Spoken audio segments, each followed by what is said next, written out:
আমরা কোন স্বরাষ্ট্রমন্ত্রী, কোন রাজনীতিক, কোন নেতার পিছনে আমরা থাকতে চাই না। পুলিশকে স্বতন্ত্র করে দেওয়া হোক, পুলিশের আইজির কমান্ডে আমরা চলবো। জীবন দিয়ে হলেও এই ঢাকা মহানগর সহ সারা বাংলাদেশের নিরাপত্তা বাংলাদেশ পুলিশ নিশ্চয়তা দিয়েই যাবে। কাজেই আপনারা জানেন যে এই ছাত্র আন্দোলন, যেটি ছাত্ররাই এখন বলছে যে এটি, আমি প্রায় বলে থাকি যে আমাদের দেশে নকল ভুয়া পুলিশ ছিল। আমি আগে পরে অনেকবার বলেছি, অনেকেই আমার কথা বিশ্বাস করে নাই। আপনারা দেখেছেন 5 আগস্টের পরে কত নকল ভুয়া পুলিশ আমাদের দেশ থেকে পালিয়ে চলে গেছে। অনেক পুলিশ প্রশাসনের বদনাম কামিয়েছে। দর্শক, আমরা পুলিশের বদনাম সবসময় দিয়ে আসছি, কারণ বাংলাদেশের পুলিশ প্রশাসন ভালো না।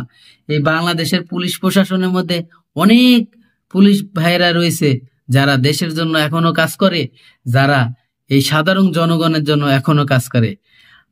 হাতে গোনা কয়েকটা পুলিশ অফিসারের জন্য পুরো পুলিশ ডিপার্টমেন্টের বদনাম হয়েছে। প্রিয় দর্শক, আসসালামু আলাইকুম। দেশে এবং প্রবাসে, দূরে এবং কাছে, যে যেখান থেকে আজকের এই ভিডিওগুলো দেখার জন্য প্লে করেছেন, সবাইকে আন্তরিক শুভেচ্ছা, অভিনন্দন। দর্শক শ্রোতা, আমাদের পুলিশ কমিশনার বিপ্লব কুমার সরকার, ওনাকে কিন্তু এখন সাধারণ মানুষ খুঁজছে। প্রিয় দর্শক, এই বিপ্লব কুমার সরকার ইনি কিন্তু হিন্দু, ইনি কিন্তু মুসলমান না, অথচ উনি কিন্তু মুসলমানদের উপরে অনেক অত্যাচার এবং নির্যাতন চালিয়েছে। উনি বলছিল যে জয় বাংলার মিছিলে জয় বাংলায় দিতে হবে, এখানে নারায়ে তাকবীর, আল্লাহু আকবার মিছিল স্লোগান দেয়া যাবে না, এই কথা বলছিল।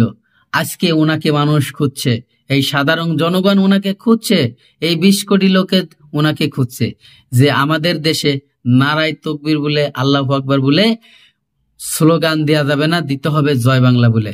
এটা তো জয় বাংলার আমলিগের একটি স্লোগান, কিন্তু নারায়ে তাকবীর আল্লাহু আকবার আছে আমাদের হযরত মুহাম্মদ সাল্লাল্লাহু আলাইহি সাল্লামের এবং আল্লাহর বাণী। প্রিয় দর্শক, এই বিপ্লব কুমার সরকার বিগত দিনে এমন কিছু কর্মকাণ্ড করেছে, আপনারা জানলে অবাক হয়ে যাবেন।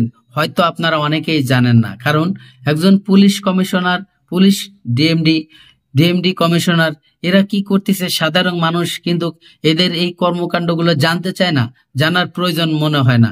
কিন্তু দেশ যখন বিপদে পড়ে, মানুষ যখন বিপদে পড়ে, তখন কিন্তু এগুলো জেনে যায়। প্রিয় দর্শক, এই DMD commissioner, police commissioner Biplab Kumar সরকার আমাদের দেশে অনেক বড় ক্ষতি করেছে, আমাদের সাধারণ জনগণের অনেক বড় ক্ষতি করেছে।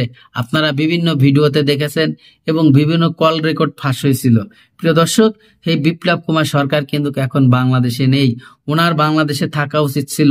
এবং বর্তমান অন্তর্বর্তীকালের সরকার ডক্টর মোহাম্মদ ইউনূস কিন্তু একজন ঘোষণা দিয়েছিল যে সাবেক পুলিশ প্রশাসনের যত অফিসাররা রয়েছে তারা এত তারিখের মধ্যে যদি যোগ দেয় তাহলে তাদের কোনো সমস্যা হবে না।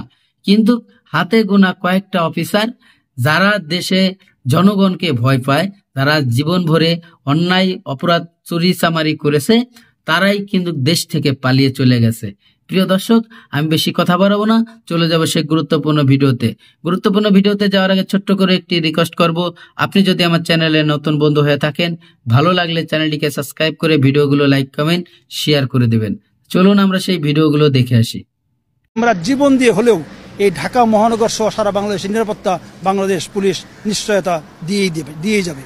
কাজেই আপনারা জানেন যে এই ছাত্র আন্দোলন, যেটি ছাত্ররাই এখন বলছে যে এটি ছাত্রদের আন্দোলনটা আসলে ব্যবহার করে এখানে বিএনপি, জামাত এবং সন্ত্রাসী চক্র সারা বাংলাদেশে এবং ঢাকা শহরের বিভিন্ন সরকারি স্থাপনাগুলোতে যে নাশকতা তারা চালিয়ে যাচ্ছে, এই নাশকতার কিন্তু পূর্বাপর ইতিহাস রয়েছে।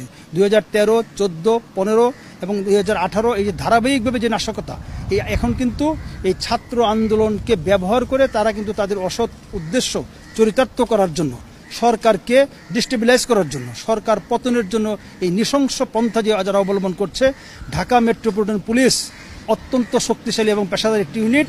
ঢাকা মেট্রোপলিটন পুলিশ এই সকল নাশকতাকারীদের কাছে কখনোই আত্মসমর্পণ করবে না। আমরা জীবন দিয়ে হলেও এই ঢাকা মহানগর সহ সারা বাংলাদেশের নিরাপত্তা বাংলাদেশ পুলিশ নিশ্চয়তা দিয়েই যাবে। এখন আপনি যেটা বলছিলেন যে ইতিমধ্যে কিন্তু রায় হয়ে গেছে এবং আগে থেকে শিক্ষার্থীরা বলে আসছিলেন যে তারা আসলে এই যে নাশকতা করা হচ্ছে তার সঙ্গে তারা জড়িত না। এখন তো মোটামুটি পরিস্থিতি অনেকটাই নিয়ন্ত্রণে চলে এসেছে, যারা এই নাশকতাগুলো করছে তাদের ধরতে আপনারা কি ধরনের ব্যবস্থা নেবেন? নিশ্চিতভাবেই আমাদের যারা ডিটেকটিভ ব্রাঞ্চ রয়েছে, আমাদের যে গোয়েন্দা সংস্থাগুলি রয়েছে, তারা কিন্তু যারা এই নাশকতার পেছনে জড়িত, এই আপনারা দেখেছেন গত 2-3 দিন যাবতে যারা ছাত্র আন্দোলনের নেতৃত্বে ছিলেন তারা কিন্তু বারবার বলছে যে এই ধরনের সন্ত্রাসী কার্যক্রম, এই নাশকতা, অগ্নি সন্ত্রাসের সঙ্গে তাদের কোনো ছাত্রদের কোনো সম্পর্ক নেই।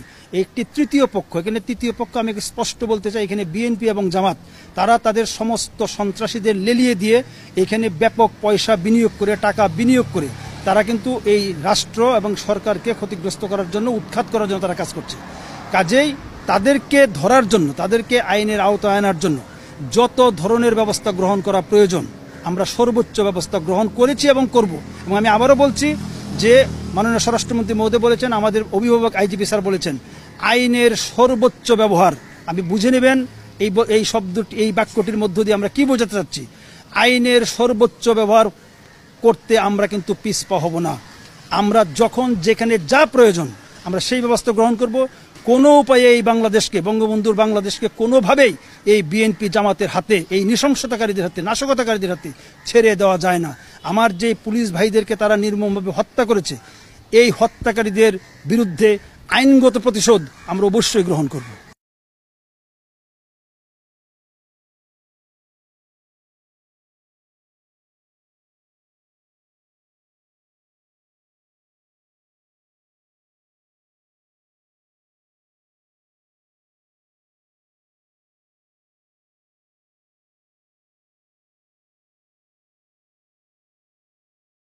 তিন রকমের ধর্মের লোক বেশি আছে, খ্রিস্টান, ইসলাম আর হিন্দু।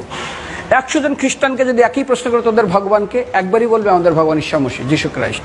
মুসলমানকে জিজ্ঞাসা করবে 3 থেকে 5 মানে মৃত্যুর আগে পর্যন্ত, যাকে এই তোদের ভগবানকে, একই উত্তর দেবে, ভাই আমাদের ভগবান হলো আল্লাহ। হিন্দুদেরকে যদি একই প্রশ্ন করা হয়, ভাই তোদের ভগবানকে, কনফিউজ। 100% হিন্দু 100% কনফিউজ, জানে না ভগবানকে। দ্বিতীয়ত, যদি তুমি মুসলমানকে জিজ্ঞাসা হয় তোরা মসজিদে কেন যাচ্ছিস, ওদের শেখানো হয় মসজিদে যেতে হবে নামাজ আদায় করার জন্য। সপ্তাহে ওরা 100% একদিন মসজিদে যাবেই। তুমি যদি খ্রিস্টানদের জিজ্ঞাসা করো তোমরা কেন কোথায় যাবে, কোথায় যাও না, আমাদেরকে একদিন তারা চার্চে যাবে। কেন?